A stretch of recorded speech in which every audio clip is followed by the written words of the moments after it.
Hello दोस्तों, कैसे हैं आप लोग सभी? मजामा?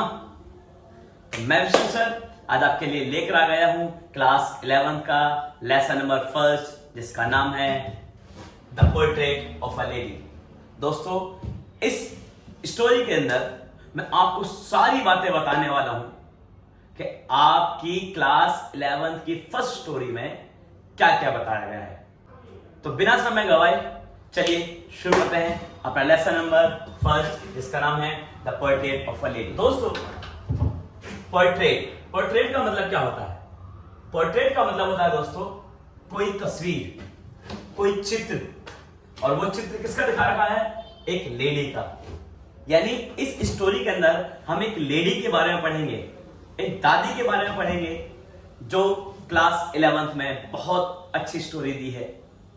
तो चलिए, तो दोस्तों एक बार की बात है, एक बच्चा था, उसका नाम था खुशवंत सिंह। क्या नाम था दोस्तों? खुशवंत सिंह। ये बच्चा है, हालांकि बड़े होकर ये राइटर बने और इन्होंने ही अपने बारे में इस स्टोरी को लिखा है।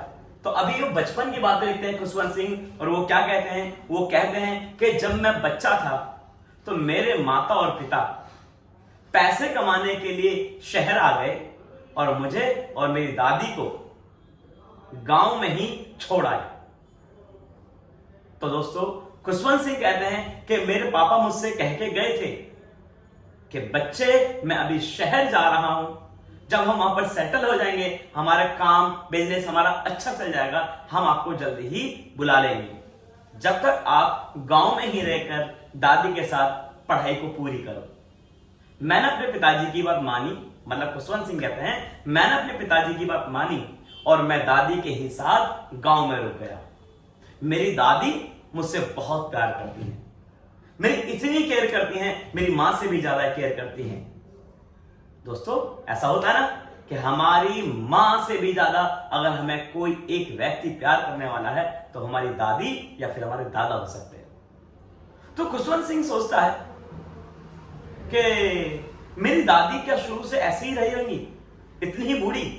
आपने भी अपनी दादी को जिस तरह से देखा है, मतलब जितनी उम्र से देखा है, अब आपने उसी तरह से अपनी दादी को देखा होगा। मतलब कि दादी को अब कोई अगर आपसे कहे दोस्तों कि आपकी दादी किसी समय जवान रही होंगी, क्या आप इस बात को बिलीव करेंगे?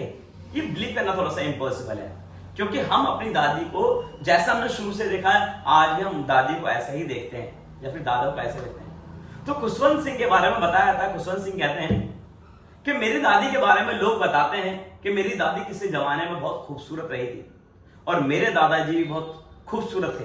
लेकिन अगर आज मैं देखता हूं, मेरे दादा की जो तस्वीर है वो एक दीवार पर लगी हुई है, उनकी एक बड़ी सी पगड़ी है और बड़ी बड़ी मूछें हैं। ऐसा बच्चे नहीं रहेंगे, वो शुरू से ही उनके पोते रहे होंगे। यानी उन्होंने शुरू से अपने पोतों को देखा होगा, उनके बच्चे नहीं होंगे। ऐसा वो क्यों कह रहा है दोस्तों? वो ऐसा इसलिए कह रहा है कि दादाजी की उम्र बहुत ज्यादा है। वहीं पर जो दादी है, दादी की उम्र दोस्तों बहुत ज्यादा है। तो खुशवंत सिंह जब भी स्कूल जाते हैं, अपनी दादी के साथ जाते हैं। दादी उन्हें सुबह उठाती हैं, नहलाती हैं, धुलाती हैं, उन्हें कपड़े पहनाती हैं, उनके लिए लंच पैक करती हैं और उनको स्कूल लेके जाती हैं, और साथ में ही वो अपने जो रात की रोटी होती है बची हुई, वो भी लेके जाती है। जैसे ही दोनों जने स्कूल पहुंच जाते हैं तो खुशवंत सिंह को स्कूल भेज दिया जाता है। दादी स्कूल के बराबर में ही एक मंदिर है, वो वहां बैठकर अपनी पूजा, आराधना, अर्चना करती हैं।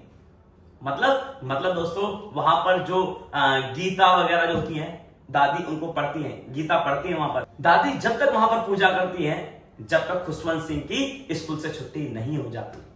जैसे ही खुशवंत सिंह की स्कूल से छुट्टी होती है, दादी और पोते दोनों घर की ओर जाते हैं और रास्ते में जो स्ट्रीट डॉग पड़ते हैं, जो गली के जो कुत्ते होते हैं दोस्तों, दादी उनको रोटियां खिलाती हुई आती है। जब दादी को रोटी खिलाती हैं तो डॉगी उनके पीछे पीछे चलते हैं, चिल्लाते हुए, दहाड़ते हुए, शोर मचाते हुए, आपस में लड़ते हुए दोस्तों। लेकिन दादी को ये सब चीज बहुत अच्छी लगती है। दादी रोटी के टुकड़े करती है और उनको खिलाती है, और रोटी के ही चक्कर में वो कुत्ते लड़ते लड़ते उनके घर तक पहुंच जाते हैं। दोस्तों, ऐसा सिलसिला बहुत दिनों तक चला। आखिरकार जिसका मुझे था इंतजार, खुशवंत सिंह ने कहा कि जिसका मुझे था इंतजार वो घड़ी आ गई। मतलब आज उनके पेरेंट्स ने शहर से उनको कॉल किया और बोला बच्चे हम शहर में सेटल हो गए हैं और आप भी दादी को लेकर शहर आ जाइए। अब जब दादी को लेकर हम शहर गए वहां का माहौल बिल्कुल बदल गया दोस्तों। यह हमारे दोस्ती का टर्निंग पॉइंट था। मतलब अब मैं स्कूल तो जाता था दोस्तों, लेकिन अब बस से जाता था। अब दादी मुझे स्कूल छोड़ने नहीं जाती और मुझे जो भी स्कूल में पढ़ाया जाता था, मुझे साइंस से रिलेटेड समझाया जाता था, मुझे म्यूजिक के बारे में बताया जाता था। और जब मैं घर पर वापस आता था तो मेरी दादी मुझसे पूछती थी कि बेटा आज क्या समझाया, तो मैं क्या दादी को जवाब दूं, क्या समझाया मुझे आज मुझे साइंस के बारे में समझाया, यानी आज मुझे ग्रेविटी के बारे में समझाया। दादी को तो ग्रेविटी की नॉलेज भी नहीं है दोस्तों। खुशवंत सिंह का ऐसा मानना, खुशवंत सिंह कहते हैं कि दादी को गीता के बारे में, महाभारत के बारे में, रामायण के बारे में, इन सब के बारे में अच्छी नॉलेज है, लेकिन साइंस के बारे में दादी जी को कोई नॉलेज नहीं है। म्यूजिक के बारे में दादी जी को कोई नॉलेज नहीं है। और दादी बहुत गुस्सा करती हैं और कहती हैं कि ये क्या पढ़ाया जा रहा है आपको स्कूल में, ये हमारे लोगों के काम नहीं है, ये तो वैश्याओं के काम है। यानी गाना बजाना किसी जेंटलमैन आदमी का काम नहीं होता, ये दादी ने कहा। तो दादी आज के बाद उनकी अब हेल्प नहीं कर पाएंगी होमवर्क में, जबकि जब गांव में खुशवंत सिंह थे तो दादी उनकी हेल्प कर दिया करती थी। क्यों दोस्तों? क्योंकि स्कूल में जो गांव के जो स्कूल थे उसके अंदर दादी इसलिए हेल्प कर देती थी कि इस बच्चे को यानी खुशवंत सिंह को उस समय रामायण महाभारत में गीता के बारे में समझाया जाता था, लेकिन आज वो साइंस के बारे में समझ रहे थे। दोस्तों समय बीता और समय बीतने के साथ साथ आज खुशवंत सिंह बाहर अब्रॉड गए पढ़ने के लिए और आज दादी भी उनको छोड़ने के लिए गई, जबकि खुशवंत सिंह को लग रहा था कि दादी आज बहुत ज्यादा नर्वस फील करेंगे, आज हो सकता है दादी जी रो जाए, लेकिन दादी ने ऐसा कुछ नहीं किया, अपने पोते को हंसते हुए विदा किया। जब खुशवंत सिंह 5 साल की पढ़ाई पूरी कर वापस शहर आए, आज दादी उनका स्वागत करने के लिए रेलवे स्टेशन तक गई और उनको घर लेकर आई। शहर में दोस्तों दादी अपने बरामदे में ही रोज चिड़ियाओं को खाना खिलाती थी, ब्रेड तोड़ के देती थी, रोटियां तोड़ कर देती थी। आज भी दादी जी ने रोटियां तोड़ी और अपने चिड़ियाओं को यानी स्पैरोस को खिलाया। और आज शाम को खुशवंत सिंह देते हैं कि आज मेरी दादी ने प्रेयर नहीं की, जबकि मैंने अपनी दादी को जब से देखा शुरू से रोज सुबह शाम मेरी दादी प्रेयर करती थी, लेकिन आज मेरी दादी ने प्रेयर नहीं की। मेरी दादी मोहल्ले में गई और मोहल्ले में सभी महिलाओं को इनवाइट किया और आज मेरे घर पर गीत गाए गए। वो होता है ना दोस्तों, वो शादियों में जब किसी घर पर शादी होती है तो वहां पर कुछ लेडी से 10-12 लेडी से मिलकर गाना गाती हैं, तो आज वही गीत गाए गए। दादी को मैंने आज पहली बार नाचते हुए देखा, मैंने दादी को पकड़ा दिया, दादी गिर जाओगी, लेकिन आज तो दादी भाई साहब, आज तो दादी फुल फॉर्म में एकदम अपने पोते के आने की खुशी में आज उन्होंने गाया, आज उन्होंने नाचा, आज मैं ऊपर आसमान नीचे। बहुत इंजॉय किया दोस्तों, हाँ बहुत इंजॉय किया। नहीं पूरा गाना नहीं सुनाऊंगा, बट ये समझिए कि उन्होंने एंजॉय बहुत किया। जब उन्होंने एंजॉय पूरा किया तो आज दादी की तबीयत थोड़ी नासाज हो गई, थोड़ी बुखार आ गया, डॉक्टर को बुलाया गया। डॉक्टर ने कहा मैंने दवाई दे दी है, टेंशन की कोई जरूरत नहीं है, जल्दी ही दादी ठीक हो जाएगी। लेकिन दादी का बुखार नहीं होता। वो जो माला उनके हाथ में अक्सर हुआ करती थी दोस्तों, जो माला उनके हाथ में हुआ करती थी, उस माला को वो रोज फेंकती रहती थी। मेरी दादी ऐसी थी कि थोड़ा बैंड होकर चलती थी और कमर पर हाथ रख के चलती थी, और जो माला उनके हाथ में होती थी उनको 24 घंटे रटती रहती थी, राम राम सीताराम, राम राम सीताराम।